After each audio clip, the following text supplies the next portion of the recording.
Okay, I'll start with a couple of South Sudanese. They came newly, they came newly in Libya, and when they came, what happened to them? On their way coming to the capital, to Tripoli, the driver that was taking them to come asked them just one question, like, "Are you guys Muslims or Christians?" You know, as you know, they are faithful Christians, everything. So they were happy to answer, "Oh, we are Christians." The next thing that happened, they got kidnapped. They got kidnapped by the driver.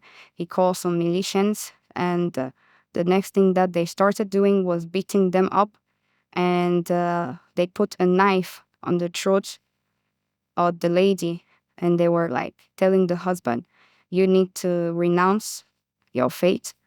You need to renounce your faith, or we'll kill your wife." And before that, all their belonging, of course, they took it.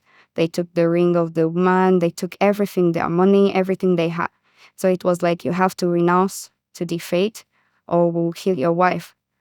The only thing that saved them is that the woman said she started to pray. And she was like, "Lord, please, we came here to start a new life. We never imagined that this country was like that. We never experienced something like that. You have to save us." They were held until the night. And she said that slumber fell upon the people that um, took them. And it's at that moment they start running, because they took them like somewhere very far. They start running, and this is how they were saved. This is how they were saved. When I heard that story, I was like, "Oh my God, God is good. God is great." And right now they are with us in the safe house, because upon everything that happened to them, their neighbors started to complain, started to complain and say they would call the police on them. Why? Because they discovered they were Christian. And now the husband at his working place is facing issues because the manager just asked him, "Are you a Christian or a Muslim?"